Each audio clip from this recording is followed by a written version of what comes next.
한번 따라 하실까요? 예수 그리스도의 말씀의 권세, 예수 그리스도의 말씀의 권세, 이런 제목으로 말씀 은혜를 나누길 원합니다.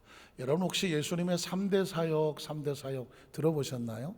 예수님의 사역을 세 가지로 나눌 수가 있는데 크게 나누면 세 가지 사역이다. 3대 사역, 3대 사역합니다.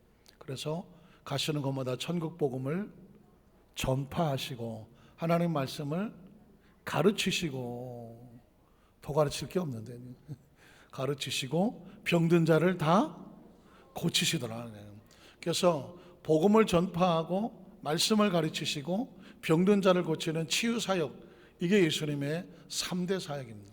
근데 그 중에서도 예수님의 3대 사역 가운데 이 치유 사역은 예수님의 생애의 3분의 1을, 절반을 넘는 3분의 1을 그 사역에, 치유 사역에다가 힘을 쏟으셨다라고 합니다. 그래서 그러면 예수님은 왜 치유 사역에 그렇게 헌신하셨을까? 그리고 치유를 하실 때 어떤 것을 사용하셨을까? 오늘 본문을 보면 해답이 나오고 있습니다. 마태복음 8장 14절로 15절에 보니까 예수께서 베드로의 집에 들어가사 그의 장모가 열병으로 앓아 누운 것을 보시고 어떻게 하셨을까요? 그의 손을 만지시니 열병이 떠나가고 여인이 일어나서 예수께 수종들더라. 그의 손을 만지셨다고 하는 것은 컨택했다는 것입니다. 접촉했다는 것, 연결했다는 것입니다. 사실 코로나19 시대에 언택이라는 단어가 튀어나왔습니다. 언택은 뭘까요? 언컨택, 비대면, 서로 얼굴을 대면하지 아니하고 거리를 둔다. 그래서 언택이라는 말을 쓰고 있는데 하나님의 나라는 컨택입니다. 하나님의 나라는 대면해야 되고 만나야 되고 연결돼야 되고 접촉해야 되고 터치해야 되는 것입니다.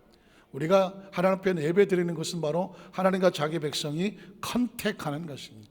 컨택을 하면 하나님의 나라 역사와 은혜와 생명이 우리 가운데 임재해서 병든 자가 치료되는 것을 치유 사역이라고 말하는 것입니다. 하나님의 은혜가 다가와서 깨닫는 것을 은혜 사역이라고 말하는 것이고요. 성령의 충만함이 그 은혜 가운데 임하게 되면 충만한 역사가 나타나는 것입니다. 그래서 여러분 예배에 나올 때는 어떤 심령으로 나오는 거냐면 컨택하는 마음으로 나오는 것입니다. 컨택하는. 오늘 어쩔 수 없이 온라인과 실시간으로 예배를 드리는 성도님들에게도 영상을 통해서 오늘 그 자리에서 하나님 앞에 컨택하는 마음이 있어야 돼요. 간절한 마음으로. 아니 예배에 나와 있는, 현장에 나와 있는 성도 이상으로 간절한 마음이 하나님의 마음에 닿아야 되는 것입니다. 그렇지 않고는 예배가 아닌 거예요. 또 이 자리에 나와 계신 성도님이라고 할지라도 여러분에게 제가 간절히 여러분에게 정말 권면하고 부탁하고 말씀을 선포하는 것은 뭐냐면 예배의 현장에 있다고 하면 여러분의 마음이 하나님의 마음에 닿게 하라는 것입니다. 여러분의 마음을 하나님 앞에 쏟아주라는 것입니다. 관심을 쏟고 초점을 쏟고 심령을 쏟고 생각을 쏟아서 이 자리에 몸이 나와 있지만 생각도 나와 있게 하라는 것입니다. 많은 크리스천들이 몸은 여기 나와 있지만 그러나 그 생각이 얼마나 떠돌아다니는지도 모릅니다. 앉아 계시면 생각은 오늘 점심은 뭘 먹을 것이냐. 여러분 누가 하실까요? 하나님이 하십니다. 하나님이 하십니다. 저는 그래서 우리 강대상에서 말씀을 선포할 때 이제부터 제가 할 것은 뭐냐면 우리 성도들에게 보다 올바른, 보다 정확한, 보다 진정한 예배자가 되게 하는 것입니다. 헌신자가 되게 하는 것이고 하나님의 사람이 되게 하는 것입니다. 헛된 시간, 헛된 마음, 헛된 봉사, 헛된 예배가 되게 하지 말자는 것입니다. 세상 최선을 다해서 신앙생활 다 했다고 해놓고 나중에 보니까 온전히 마음은 딴 데 가 있었어. 생각도 딴 데 가 있었어. 사고도 딴 데 가 있었어. 원함도 딴 데 가 있었어. 하나님께서 보셔서 몸은 네가 여기 와 있는데 네 생각은 항상 딴 데 가 있더라. 어떻게 생각하십니까? 그래서 지금 이 시대는 우리가 우리의 신앙의 모습을 조금 더 점검하고 하나님 앞에 진짜 컨택을 해야 돼. 컨택하지 않으면 안 돼. 제가 아까 피아노 얘기를 줘서 예를 들었지만 피아노는 반주자가 컨택을 하지 않으면 건반은 절대로 소리가 나지 않습니다. 눌러야 소리가 나는 것이거든요. 연주가 되는 것이거든요. 우리 마음이 하나님과 연결되지 아니하면 그건 예배가 아닌 것입니다. 예배가 예배되고 기도가 기도되게 하고, 말씀을 들을 때 말씀은 여러분의 교양이 아니고 지식도 아니고 정보 전달도 아니고 뮤지컬도 아니고 드라마도 아닙니다. 하나님의 말씀이 여러분에게 치고 들어가서 여러분의 심령과 여러분의 영혼을 살리고 힘있게 하고 능력있게 하고 무장하게 하고, 이 세상을 향하여 그 말씀으로 무장된 여러분의 속사람, 영혼의 사람이 세상에 나가서 당당한 영적 전쟁에 승리하도록 힘과 능력이 공급되는 시간이라는 것입니다. 믿으십니까? 마치 핸드폰이 충전이 되도록 배터리를 꽂아 놓는 것처럼 예배란 무엇이냐, 말씀이란 뭐냐, 영혼이 하나님의 나라의 배터리가 꽂혀져 있는 것입니다. 충전이 되도록 하는 것이란 말입니다. 충전이 되지 않으면 전화가 되지 않잖아요. 기껏 꽂아놨는데 나중에 보니까 전화가 안 돼. 알고 보니까 뭐예요? 배터리가 빠져 있어. 연결이 안 돼 있는 것입니다. 모양은 있는데, 모양은 꽂혀 있는데 나중에 보니까 쑥 들어가질 않았어. 신앙은 그런 것입니다. 신앙생활은 하나님과 컨택해야 되는 것입니다. 예수님께서 베드로의 장모의 집에 가서 병들어 누워있는 베드로의 장모를 보고 그냥 지나가지 않았습니다. 컨택했습니다. 손을 얹으셨습니다. 그랬더니 그에게서 능력이 나타나고 그 사람에게 열병이 떠나갔더라고 말하고 있습니다. 터치를 해야 역사가 나타나는 것이거든요. 이 여인이 일어나서 예수께 수정을 들더라. 그 다음 절에 보면 뭐라고 되어 있나요? 저물매 사람들이 귀신 들린 자를 많이 데리고 예수께 오거늘 예수께서 무엇으로 귀신들을 쫓아냅니까? 말씀으로 귀신들을 쫓아내시고 병든 자들을 다 고치시더라. 예수님의 사역 가운데 역사와 능력은 어디서 나타나느냐? 말씀에서 나타났습니다. 여러분, 제가 오늘 계속 말씀의 권세라고 말하고 있는 이유는 뭐냐? 말씀 앞에 서 있는 여러분들에게 심령을 향하여 간절히 부르짖고 있는 것은 무엇이냐고 하면 말씀의 권세에 대한 기대감, 말씀의 권세에 대한 인식, 말씀의 권세에 대한 사모함, 말씀이 선포될 때 하나님께서 그 말씀 가운데 나에게 어떤 역사가 나타났기를 기대하고 사모하는 그 심령을 하나님께 고백하기를 주님의 이름으로 축원합니다. 성경은 마치 무심하게 지나갑니다. 예수께서 말씀으로 귀신들을 쫓아냈나 보지 뭐. 그런 상황이 아닙니다. 말씀이 선포되면 귀신이 떨어져 나가는 것입니다. 말씀 안에 있으면 귀신이 떨어져 나가는 것입니다. 귀신은 악한 생각이요, 악한 마음이요, 더러운 생각이요, 더러운 말이요, 우리의 삶을 더럽게 하는 것이고 잘못되게 하는 것이고 도둑질하게 하는 것이고 파괴하고 것이고 무너지게 하는 것이거든요.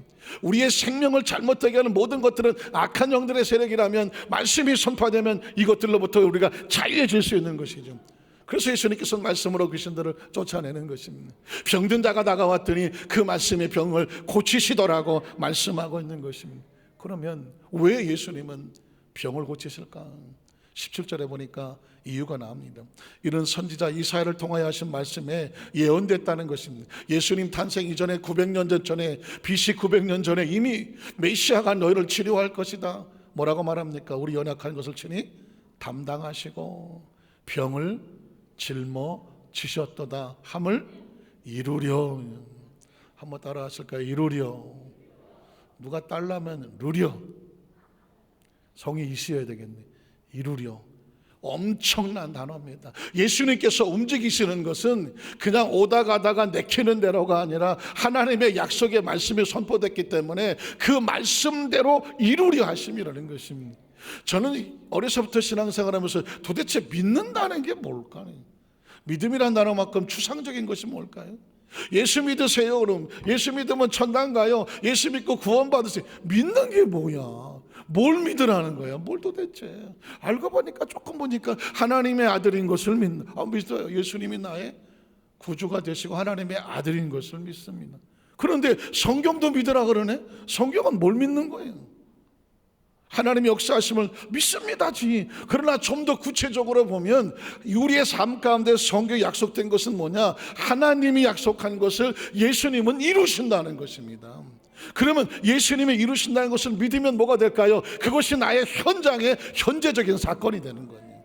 구약의 역사가 아니라, 신약의 역사가 아니라, 성경은 역사지만, 역사는 오래전 역사지만 그것이 나에게, 그것이 믿어지면 현재적인 사건이 되는 것입니다. 믿음이란 딴 것이 아닙니다. 하나님의 약속을 예수 그리스도를 말미암아 지금 내 삶의 현재적인 역사가 되게 하는 것입니다. 구약시에 나타나는 성경적인 치료와 기적과 축복의 역사가 예수를 믿음으로 말미암아 그가 이루시는 거니까 지금 나의 삶의 현재적인 역사가 될 줄로 믿습니다. 그게 믿어지는 사람에게 내 믿음대로 될지어다 하시는 거예요. 오늘 그래서 말씀이 선포되면 그 권세가 제가 보니까 세 가지 정도로 제가 짧게 줄여서 말씀을 나눠볼까 합니다. 첫 번째는 뭐냐면 하나님의 말씀, 예수님의 말씀이 선포되면 죄가 사함을 받았습니다. 말씀의 권세는 죄를 사하는 권세가 있습니다.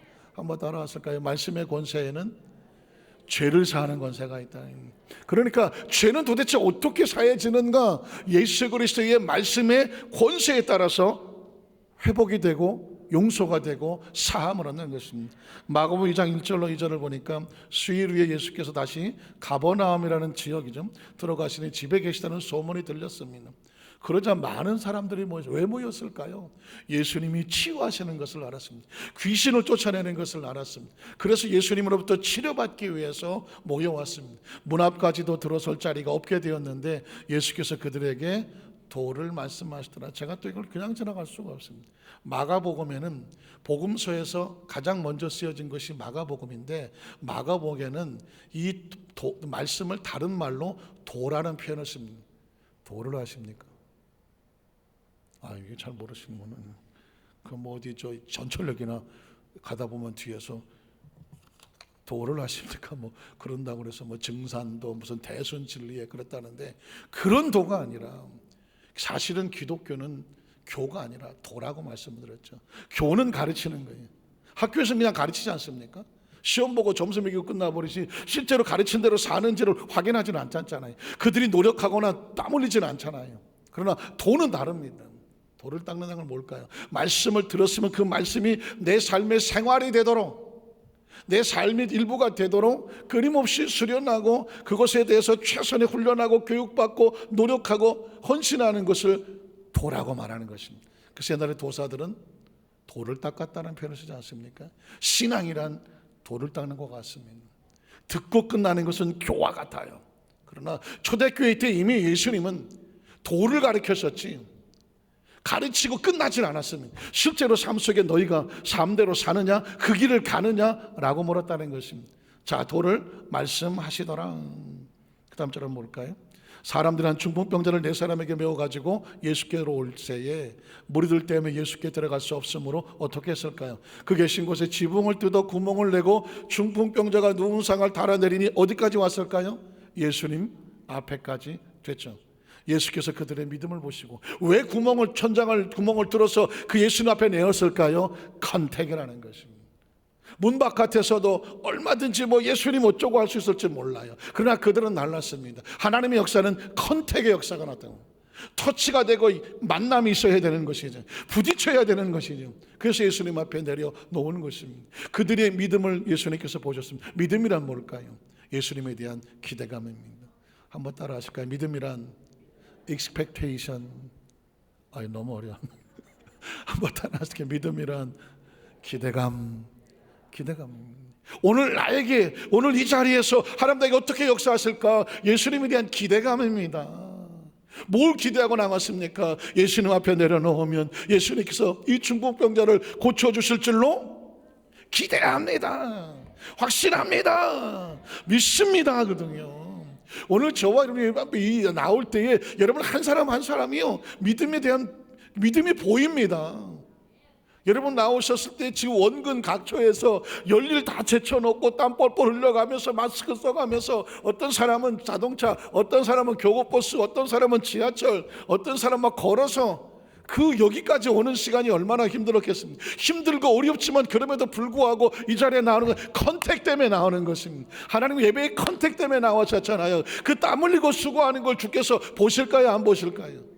보시고죠. 기억하셔야 돼요. 보시는 거예요.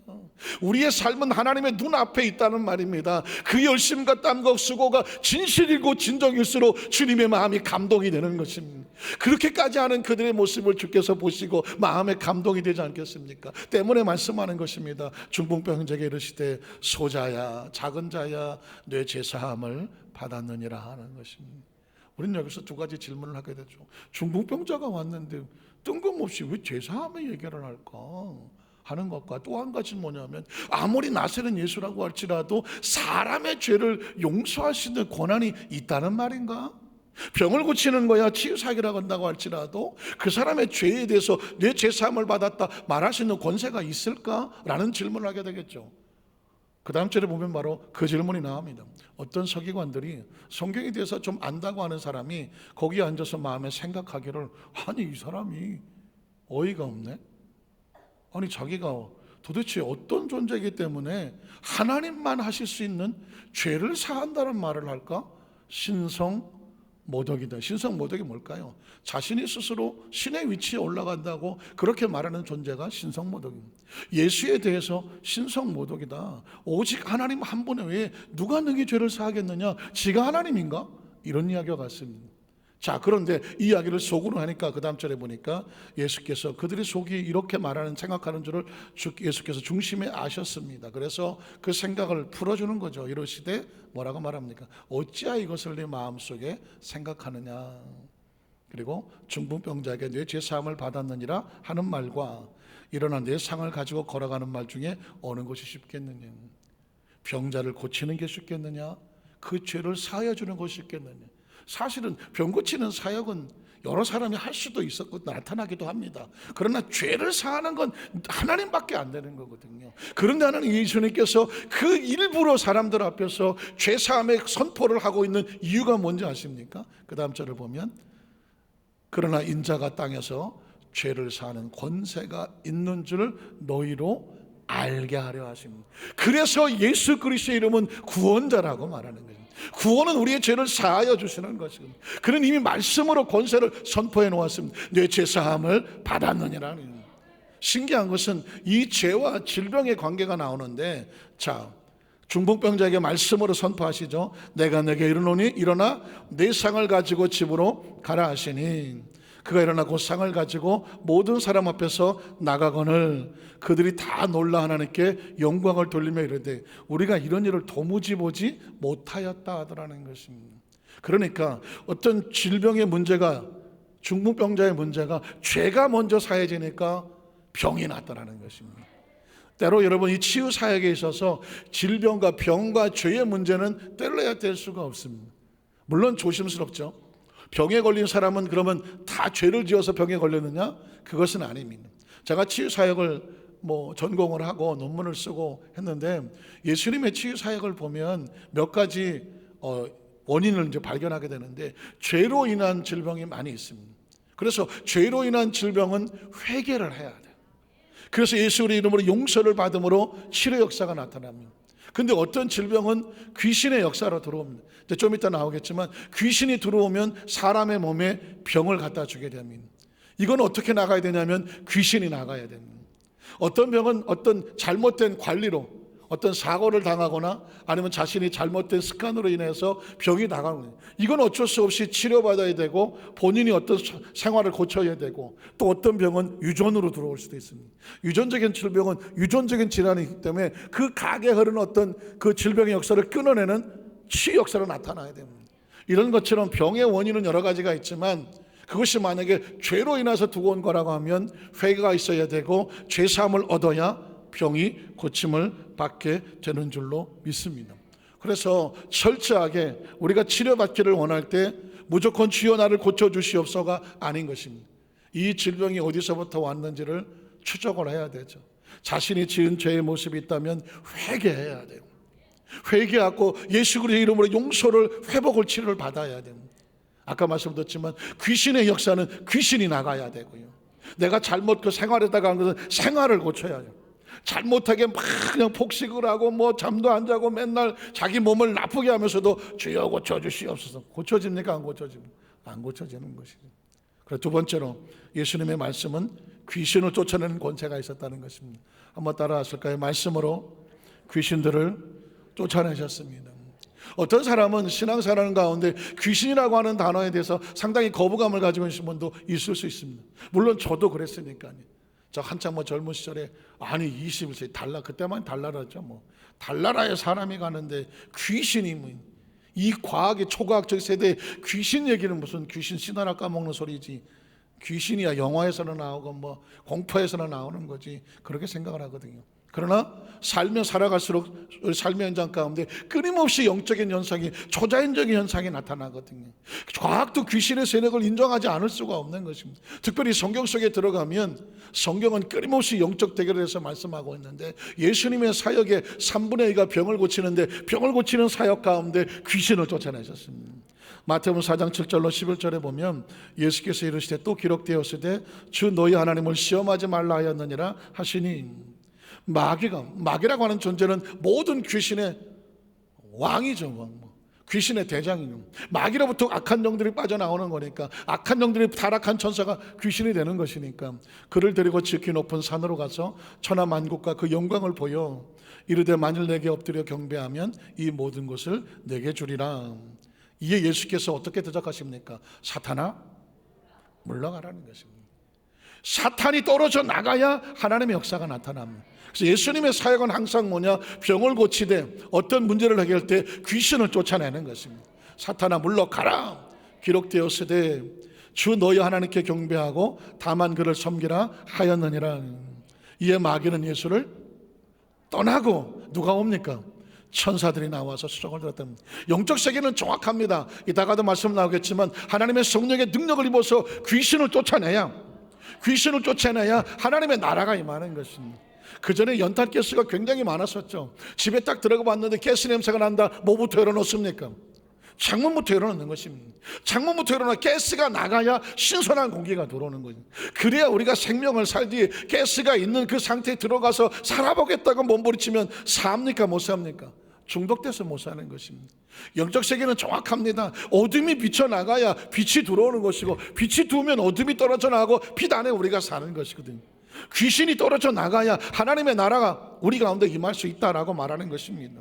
마태복음 8장 16절에 보면 저물매 사람들이 귀신 들린 자를 많이 데리고 예수께 오고는 거죠. 예수께서 말씀으로 귀신들을 쫓아내시더라. 귀신을 쫓아낸 능력은 말씀에 있다는 것입니다. 그래서 여러분이 말씀을 들을 때 하나님의 말씀은 절대 강의와 교육과 세미나가 아니라는 것입니다. 그것이 우리에게 어떤 교육이 되고 정보를 줄 수 있을지 모르지만, 말씀은 초자연적인 역사고 하나님의 역사고, 말씀에게는 창조의 역사가 나타나고요, 말씀은 능력의 역사가 나타나고, 말씀에는 죄를 살 뿐만 아니라 말씀이 역사되면 귀신이 떨어져 나갑니다. 그래서 말씀이 섭받으라는 곳에 오게 되면 악한 생각이 떨어져 나가고요, 악한 마음이 떨어져 나가고요, 내 생각이 빠져나가고요, 내 사고가 빠져나가고요, 악한 습관이 빠져나가는 거예요. 그래서 말씀에는 역사가 나타납니다. 여러분이 말씀의 현장에 갖다 놓아야 됩니다. 말씀의 현장의 자리에 오신 건 너무나 잘하시는 것입니다. 하나님의 말씀이 선포되면 말씀은 치료의 역사가 나타나되 회복의 역사가 나타나고요, 우리 영혼력을 새롭게 하는데, 여러분 보십시오. 악한 영들이 아무리 제 아무리 떠들어도 말씀 앞에 떨어져 나갑니다. 여의도 교회에 저하고 같이 공부했던 어떤 전사님이 한 분이 계시는데, 그분은 아주 어렸을 때에 그 집안의 대대로 어떤 무당이, 아주 어렸을 때 자기에게도 그 무당이 되어야 되는, 할머니가 무당이었는데 그 본인에게도 무당이 되고도 어린아이가 귀신이 보이기 시작하는 거예요. 항상 따라다니고 항상 옆에 있고, 어떡하겠습니까? 어린아이가 다른 사람들은 보이지 않아요. 그런데 항상 귀신 따라다니고 옆에 있고 살 수가 없습니다. 그래서 여기서 벗어날 수 있는 방법은 할머니처럼 무당이 되거나, 자기 친구가 말하는데 교회를 가자고 그러더라고요. 교회를. 그래서 그 자기 친구를 따라서 교회를 갔어. 근데 교회까지 따라와. 그 귀신이 교회까지 따라오는데, 성전에 들어가면, 교회 문을 열고 들어가면 거긴 못 들어오더라는 거예요. 거긴 못 들어오. 그러니 이분은 교회를 올 수밖에 없어. 살려면. 그래서 나중에 이제 알게 된 것은 뭐냐? 내가 저 귀신을 피해서 교회를 들어왔는데, 교회 귀신이 교회까지 못 따라 들어오는데 나가면 또 문 밖에 기다리고 있대. 나가면. 그래서 나중에 알게 된 건 뭐냐? 귀신을 쫓아내는 방법을 알았어. 말씀을 듣는 것뿐 아니라 말씀으로 쫓아내는구나. 그래서 그분이 나중에 신학을 하고 여기저기 전사님이 돼서 조영기 목사님 설교를 이제 이렇게 요약해 책자를 매는 그런 신학연구원 속에서 사역을 하셨는데, 나중에 그런 간증을 해서 제가 깜짝 놀랐습니다. 겉으로는 전혀 제가 그 사람을 몰랐는데, 그러니까 그 말씀 속에 하나님의 역사가 나타나지만 귀신의 역사가 떨어져 나가는 것은 하나님의 말씀이 선포되는 것이라는 것입니다. 마태복음 8장 23절 27절에 보면 배에 오르시며 제자들이 따랐더니 바다에 큰 놀이 일어나며 배가 물결에 덮이게 돼요. 그냥 자연적인 현상이죠. 예수께서는 주무시고 계셨습니다. 그 제자들이 나와 깨우며 이르되 주여 구원하소서 우리가 배가 뒤집혀 파도에 휩쓸려 죽게 됐나이다 라고 말했습니다.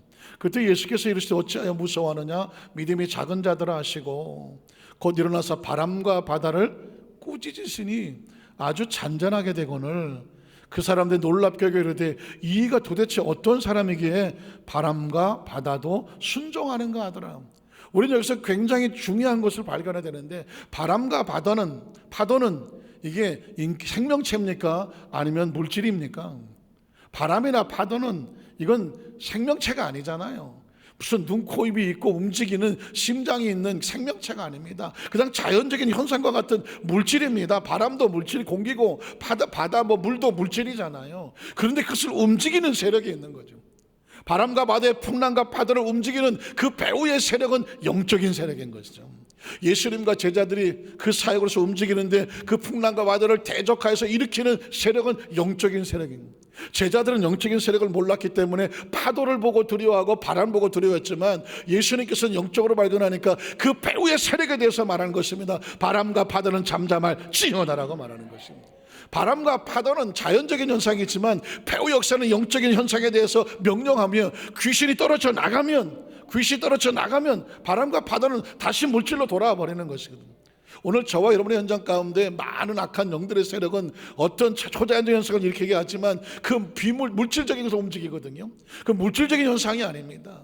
때로 부부 사이에 서로 싸우게 하거나 부모 자식 가운데 서로 오해하거나 또는 어떤 인간이 할 수 없던 어떤 일을 하게 만드는 그 역사 속에서 사람이 나쁜 것 같지만, 그러나 배후의 악한 영들의 세력이 움직이게 되면 사람은 도구받게 되지 않을 수밖에 없습니다. 그것을 역사에서 고치고 회복하려면 귀신을 쫓아내야 돼요. 귀신을 쫓아내야 됩니다. 제가 왜 그전에 그런 간증도 했었지만, 어느 구역장에 그냥 급하게 전화가 와서 자기 딸이 지금 자기 방에 귀신이 보인다고 목사님 오셔서 기도해 주세요. 먼저 그런 전화를 받고 그런 집에 신방을 가면 영적으로 진단을 하게 돼 있죠. 집 문 앞에 보니까 차가 딱 있는데 차에 보니까 뒤에 아이가 본 책이 보니까는 내 친구 무슨 도깨비 이런 그 아이가 보는 책에 벌써 귀신에 대한 책이 딱 있더라고요.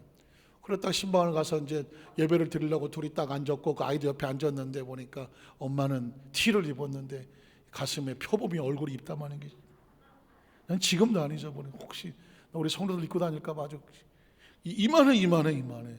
둘이 앉았고 애가 옆에 앉았는데, 아니 이따만해. 그러니까 구역장님 얼굴, 그 성도님 얼굴이 뭐예요? 표범이 뭐예요? 표범이 나를 노려보고 앉았는데 나 어이가 없더라고. 벌써 상황이 귀신이 움직이는 상황이거든요. 그래서 아이에게 물었더니 자기 그 책상에 귀신이 앉아 있다는 거예요. 못 들어가고 무서워서 못 들어간다는 거예요. 그래서 아이를 물었죠. 너 요즘 읽고 있는 책이 뭐야? 그랬더니 어떤 책을 읽는다. 너 거기서 나오는 귀신이지? 그랬더니 그렇다고 그러더라고요. 귀신이라는 것은요, 생각과 의식과 사고를 타고 들어오는데 그 두려움을 타고 들어오고요, 공포를 타고 들어오고요, 하여튼 슬픔을 들어오고요, 뭔가 잘못된 욕심이나 분노와 그 미움을 타고 들어옵니다. 이 아이는 그 책을 보면서 그 속에 있던 공포가 있었어. 그런데 그냥 책이라고 생각을 했죠. 책이 있는데 무슨 귀신이 들리겠어. 그러나 그 책의 이야기는 귀신에 대한 이야기입니다. 그 책에 대한 이야기 귀신이고, 그것이 자기를 생각을 파고 들어오니까 실제로 자기 책상에 앉아서 꼼짝 못하게 하는 거예요. 제가 그 책을 치우고, 집사님도 옷부터 갈아입으셔야 돼요. 이런 형상이나 모양이 있는 것들은 귀신이 타고 들어올 수 있는 상황이는. 그리고 그 가정을 해서 간절히 기도해주고 그 아이 책상을 가를 붙잡고 기도해 줬어요. 그리고 물었어. 보이냐 이제? 안 보인다. 말씀이 선포되고 예수님으로 선포하면 귀신은 떨어져 나가는 것입니다. 지금도 알게 모르게도요, 우리 의식과 상복 속에서 우리의 감정과 우리의 언어와 행동을 뒤에서 조종하는 악한 영들의 세력이 있습니다. 그 귀신을 쫓아내야 되는 겁니다. 생각지 못해 분노가 올라오거나 쓸데없는 말이 나오거나 아주 더러운 말이 나오거나 더러운 생각이 나오거나, 어떤 사람은요 예배 시간에 조심스럽지만 예배하고 그 기도하려고 막 욕이 나온대. 어떤 분이 나한테 상담하는 거예요. 목사님, 저는 찬송만 하려고 막 욕이 나온대. 그래서 무슨 욕이 나오더니 남편에 욕이 나옵니다. 알고 보니까 남편에 대한 미움과 원한이 겉으로 볼 땐 예배를 잘 드리는 모습인데 찬송만 하려고 하면 욕이 나오고 기도만 하려고 하면 욕이 나오고 왜 그럴까요? 미움이 어디서 자꾸 앉아 있는 것입니다. 그래서 이 부분 속에서 약한 감정과 세력들이 그때는 어떻게 되느냐, 스스로 예수 이름으로 명령하노니 내 안에 역사는 약한 영 떨어져 나갈지어다. 쫓아내야 돼. 그래야 찬송도 나고 기도도 나와요. 어떤 사람은 말씀을 들으려고 하면 혼란해. 아무 생각이 안 나. 영적 방해하는 것입니다. 그래서 제가 소두에 말씀드렸지만 말씀을 들고 예배를 드리러 나올 때는 여러분의 간절한 심령을 가지고 준비하여 마치 빈 그릇처럼 주여 오늘도 말씀하여 주십시오, 내가 듣겠습니다, 이런 간절한 심령에 컨택할 수 있는 곳이 있어야 되는 것입니다. 마태복음 9장 32절로 33절에 보면 그들이 나갈 때 귀신 들려 말 못하는, 여러분 보십시오. 아까 제가 말씀드렸습니다. 말을 못하는 것이 선천적일 수도 있지만 귀신이 들어오면 말을 못합니다. 자, 귀신 때문에 말을 못하는 사람 예수께 데려오니 어떻게 해야 됩니까? 귀신이 나가야 말을 하는 것입니다. 귀신이 쫓겨나가고 말 못한 사람이 말하거늘 무리가 놀랍게 여겨 이르되 이스라엘 가운데 이런 일을 본 적이 없더라는 거예요. 왜 성경에 이런 이야기가 기록되어 있습니까? 너희가 영적인 분별을 하고 죄는 회개해야 되고 귀신의 역사는 귀신을 쫓아내야 너희가 온전해진다 라고 말씀하는 것입니다. 마태복음 12장 22절로 24절에 보니까 그때 귀신 들려 이번엔 눈도 멀고 말을 못하는 사람을 데리고 왔거늘 예수께서 고쳐주시며, 고쳐줬다는 게 뭘까요? 귀신이 나가는 거죠. 나가면 그 말 못하는 사람이 말하며 보게 되었다는 얘기는 귀신이 쫓겨져 나가야 하나님의 역사가 나타나는 것입니다. 마태복음 12장 28절로 29절에 보니까 원리가 나옵니다. 그러나 내가 하나님의 성령을 힘입어서 귀신을 쫓아내는 것이면 하나님의 나라가 이미 너희 가운데 임하였느니라. 제가 아까 조그맣게만 말씀을 드렸지 않습니까? 이게 영적인 법칙입니다. 하나님의 성령의 능력을 힘입어서 내가 충만하고 영적으로 무장을 해서 뭐하면 귀신을 쫓아내면 그리야 하나님의 나라가 이미 너희 가운데 임한다는. 그래서 여러분 매일매일 가운데 여러분의 가정과 사업과 직장도 마찬가지입니다. 하나님 오늘도 우리 가정 가운데 하나님의 성령으로 충만하게 하여 주시옵소서. 우리 사업과 직장에도 하나님의 성령으로 충만하게 하시옵소서. 남편을 출근시킵니까? 우리 남편의 성령 동행하여 주시고 악하고 더는 일절 틈타지 못하게 도와주시고 우리 친구들 어린아이들 자녀를 내보낼 때도 예수 이름으로 축복합니다. 성령님 지켜주시옵소서. 왜냐하면 어떻게 되는지 아십니까? 우리가 알지 못하는 사이 하나님의 성령으로 무장하지 않으면 악한 영들이 얼마나 끊임없이 공격하는지 모릅니다. 여러분 혹시 집안에 공기청정기 있으십니까? 저도 몇 년 전에 공기청정기를 하나 집어 세워놨는데 어쩌다가 한번 툭 이렇게 스위치를 눌러놓으면 깜짝 놀랄 때가 있어요. 아주 색깔이 새카만 빨간 게 막 올라옵니다. 뭘까요? 공기가 안 좋다는 것입니다. 가만히 있을 때는 몰라. 스위치를 켜보니까 막 뻘건 게 올라오더만. 그때 어떻게 돼요? 청정으로 돌아가 놓으면 한참 있으면 이제 조금 숫자가 떨어지기 시작하더라고. 이게 눈에 안 보이는 것들이거든요. 안 보이지만 공기질이 나빠져 있는 것은 청정기는 감지하고 있더라고요. 마찬가지입니다. 저와 여러분 눈에 안 보인다고 해서 아유 별일 없을 거야가 아닙니다. 영적인 세력은 영적으로 하는 것입니다. 기도하는 가운데 마음이 편하지 않거나 기도가 영적 방해를 받거나 예배가 방해를 받거나 뭔가 마음이 하나님 앞에 나가서 편하고 해야 되는데 찬양이 안 되거나 예배가 안 되거나 뭔가 영적인 방해가 되면 여러분 느낄 수 있어요. 그때도 어떻게 됩니까? 나시로 예수 이름으로 명령하노니 기도를 방해나 가려가면서는 묶임받고 떠나갈지어다. 영적인 대항과 대적을 해서 귀신은 쫓아내야 나가는 것입니다. 한번 따라 하실까요? 귀신은 쫓아나야 쫓겨나간다. 마귀를 대적하라. 그러면 저가 피하려 하는 것입니다.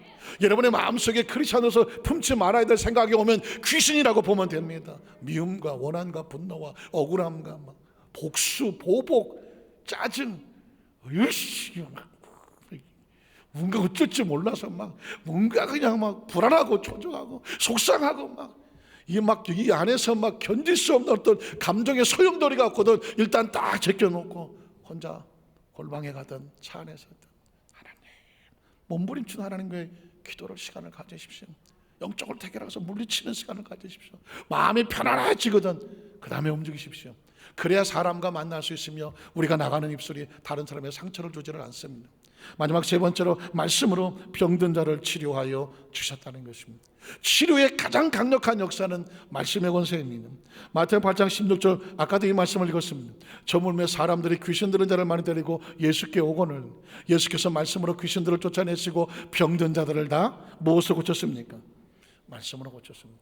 도대체 말씀에는 뭐가 있기 때문에 말씀으로 고쳤을까요? 마태복음 8장 5절로 8절에 보면 우리가 잘 아는 것처럼 한 백부장 이야기가 나오는데, 이 사람은 제가 개인적으로 형님으로 모신다는 거예요. 백부장은 물론 이제 베드로도 형님이시고 다 주로 형님들이 많으신데 백부장은 형님입니다. 왜 그런지 아십니까? 말씀에 대한 정확한 권세를 인식하고 있는 사람입니다. 그리고 이스라엘 백성 아무것도 예수님의 마음을 흔들어 놓지 못했는데 이 백부장이 예수님의 마음을 흔들어 놓았습니다. 감동을 시켰습니다. 예수께서 가버나움에 들어가시니 한 백부장이 나와 간구하여 이르되 주여 내 하인이 중풍병으로 집에 누워 몹시 괴로워합니다. 어쩌라는 것입니까? 예수님이 치유하시는 것을 믿습니다. 권세를 믿습니다. 능력을 믿습니다. 나는 로마의 백부장이라도 내 힘으로는 중풍병을 치료할 수가 없습니다. 그러나 이 아이는 낫기를 원합니다. 주님이 고쳐주시옵소서. 기대감이거든요. 제가 말씀드렸죠. 믿음은 기대감이다. 기대감이다. 제가 왜 끊임없이 이 이야기를 하냐면 오랜 동안 신앙생활하면서 저는 예배에 기대감이 없었어요. 왜 기대감이 없었냐면 어려서부터 어머니가 가자고 하는 거 간절히 주일학교 그냥 가야 되는, 주일이면 가야 되는 의무적으로 가고, 중고등학교도 뭐 의무적으로 가고, 급하면 기도하고, 뭐 성경 귀주대회 한다 그러면 성경 읽고 상 타 먹고, 열심히 저기 안 빠지는 이유는 출석상 주기 때문에, 또 헌금 열심히 해갖고 헌금상도 주고 크레파스도 주고 뭐도 주고 하니까 그냥 그렇게 다녔어요. 기대라는 것을 알게 된 것은 하나님의 은혜에 대한 그 말씀이 내 속에 들어왔을 때라는 것입니다. 기대하기 전에 예배는 뭐 의미가 없잖아요. 그래서 저는 여러분에게 목이 터져라고 외치는 것입니다. 기대가 없는 예배는 예배가 아니다요. 하나님의 역사가 없다고. 왜냐하면 성경에 보니까 예수님께 자꾸 묻더라고요. 내가 너에게 뭐 해줬으면 좋겠니? 내가 일을 할 수 있다고 네가 믿니? 예수님께 원하는 것은 기대감을, 너희가 나에 대한 기대감이 있니? 그걸 묻는 거예요. 넌 날 누구라고 생각하니? 예수님은 계속 그렇게 묻는 거예요. 그래서 그 믿어주는 사람만 보면 예수님이 펄쩍펄쩍 뛰는 거예요. 네가 날 이렇게 믿어주는구나. 아니 지금 이 중풍병이 나을 거라고 나한테 왔구나. 중풍병자가 낫겠다고 천장을 뚫고 내려놓는구나. 그걸 볼 때마다 예수님이 펄떡펄떡 뛰는 것입니다. 그런 사람을 찾고 싶다는 것입니다. 그래서 제가 이렇게 말씀드리는 이유는 뭐냐면 우리 성도들이 그런 사람이 돼야 되는 거예요. 예수님 앞에 나오면 펄떡펄떡 뛰시라고. 주여 내가 이렇게 믿습니다. 이 문제 모두가 안 된다고 하는데 난 예수님의 이름이면 될 줄로 믿습니다. 누구도 못 고친다고 하는데 예수 이름을 고쳐줄 줄로 믿습니다. 이 문제 누구도 해결 못한다고 하는데 예수 이름으로 해결될 줄로 믿습니다. 저는 우리 젊은 친구들, 저도 젊어 봤으니까 그냥 중학교 고등학교 설교 오늘 데리트 기네. 나 빨리 가야 되는데. 저도 그럴 때가 있었으니까.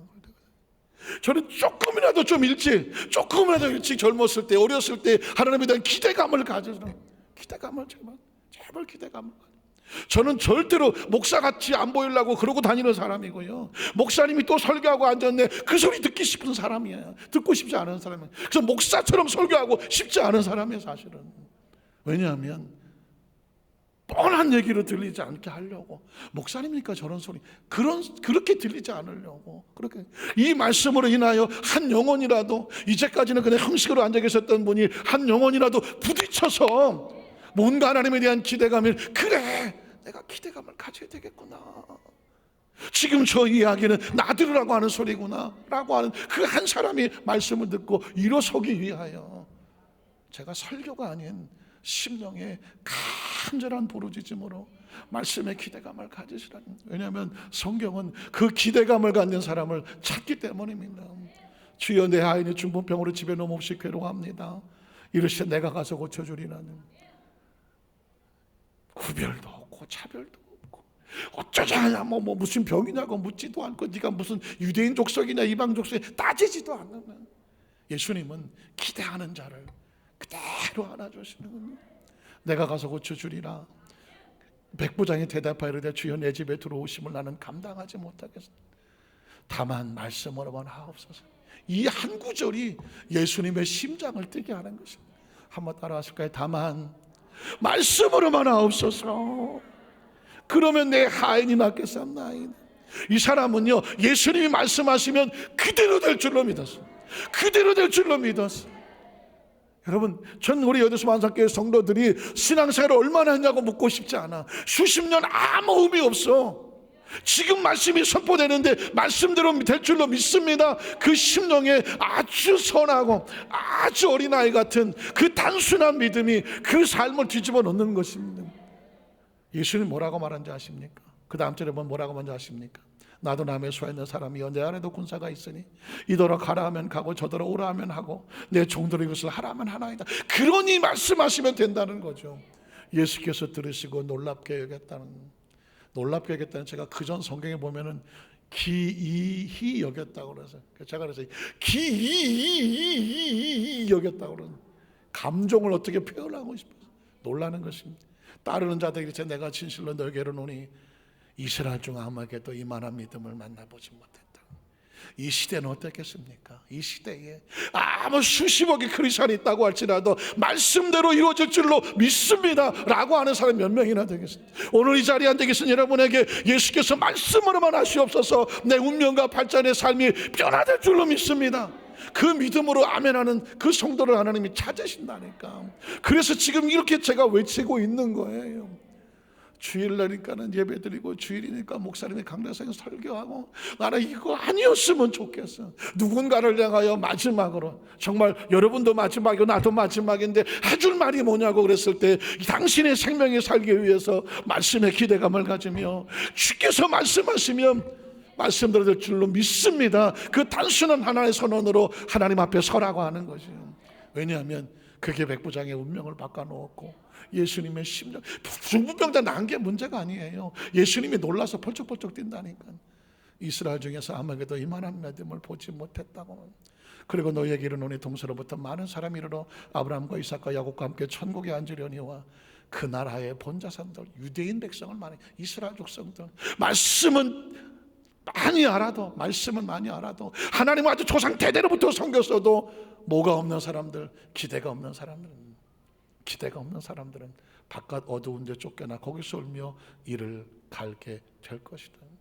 백부장이 이르시되 가라, 내 믿은 대로, 믿고 있는 대로 될지어다 하시니 즉시 하인이 나았다라고 말합니다. 하나님의 능력이 우리 가운데 와서 우리를 치료하는 것이 아니라 내가 주님을 믿는 믿음이 그것이 하나님과 부딪혀서 컨택해서 역사가 나타나게 하시는 줄로 믿습니다. 말씀을 정리하기를 원합니다. 사랑하는 성도 여러분, 예수님께서 베드로에게 가서 너 그물 깊은 데로 던져 그랬더니 베드로가 이러더라고요. 내가 밤이 새도록 고기를 잡으려고 그물을 던졌지만 한 마리도 못 잡았는데 경험으로 안 되고 이상으로 안 되고 생각으로 안 되고 내 계산으로 안 되는데 무엇에 의지하여? 말씀에 의지하여? 말씀에 의지하는, 내 계산 내려놓고 내 생각 내려놓고 내 경력 내려놓고 내 계급장 내려놓고 내가 알고 있는 다 내려놓고 말씀에 의지하여 내가 순종하겠습니다. 그랬더니 하나님의 역사, 말씀만대로 기적의 역사가 나타나고 베드로가 그물에 고기를 잡았다고 말하고 있습니다. 대다수의 성도들은 말씀을 의지합니다. 그러나 일부는 말씀을 의지하는 것이 아니라 말씀을 분석합니다. 말씀을 판단합니다. 말씀이 되겠어? 말씀이니까, 성경이니까. 그렇게 접근을 하게 되면 아무런 역사가 없습니다. 하나님의 말씀은 의지하는 대상입니다. 그래서 신앙생활하면서 혹시 조심스러운 것은 뭐냐면, 우리 성가대가 그 찬양을 너무 귀하게 감사의 하나님 영광 올렸는데 사실은 성가대의 찬양을 잘했다 못했다 표현 자체가 잘못된 것입니다. 하나님을 찬양한 찬양에 누가 감히 그 성가대가 찬양을 잘해, 아이 오늘은 뭐 별로야, 이걸 누가 판단할 수 있겠습니까? 찬양은 판단의 대상이 아닙니다. 분석의 대상이 아닙니다. 찬양은 하나님께 영광을 돌리는, 우리는 은혜의 대상이라는 것이죠. 은혜의 대상. 조심스럽지 우리 장로님 대표기도 하셨을 때에 혹시 만에 하나, 오늘 대표기도가 왜 그래? 그렇게 할 수 있습니까? 은혜 받았다는 표현은 가능해. 하나님께서 우리 장로님 기도하실 때 같은 은혜. 그러나 대표기도가 어쩌네 저쩌네 판단할 수 있을까요, 없을까요? 기도는 판단의 대상이야. 누가 누구의 기도를 해서 판단을 합니까? 기도는 판단의 대상이 아니에요. 은혜의 대상입니다. 마찬가지로 예배는 은혜의 대상이지 예배가 어쩌네라고 판단하는 건 예배는 판단이 아닙니다. 마찬가지로 여러분, 말씀은 판단의 대상이 아닙니다. 의지의 대상입니다. 크리스찬들은 서로서로 신앙생활하면서 신앙하는 서로의 은혜의 대상이지 크리스찬이 크리스찬을 향하여 잘하네 못하네 판단의 대상이 아닙니다. 혹시 나보다 좀 못하는 사람이 있으면 아직은 덜 성숙했으니까 돌봐줘야 되는 것입니다. 나보다 신앙생활 잘하는 사람이 있으면 격려하고 그렇게 해야 되겠구나 하면서 서로서로 은혜의 대상으로 가서 은혜가 넘쳐야 되는 거지, 절대로 판단과 어떤 비판과 계산의 대상이 아니다. 왜냐하면 말씀에 의지하여. 베드로가 만약에 예수님 말씀을 분석하고 판단하고 거기에 대해서 계산했으면 못 던졌다는 것입니다. 백부장도 마찬가지고, 오늘 저와 여러분 말씀을 들을 때 앞으로 이 말씀은 오늘 주일 말씀이 아니라 앞으로 여러분이 하나님 앞에, 하나님 면전 앞에서 말씀을 대할 때, 찬양을 대할 때, 기도를 대할 때, 예배를 대할 때 어떤 상황이라도 판단과 계산과 분석이 아닌 의지하여, 그 의지하여 하나님께서 그 의지한 대로 내 믿음대로 될지어다 채우시는 축복의 주인공이 되기를 주님의 이름으로 축원합니다. 기도하겠습니다. 하나님 아버지,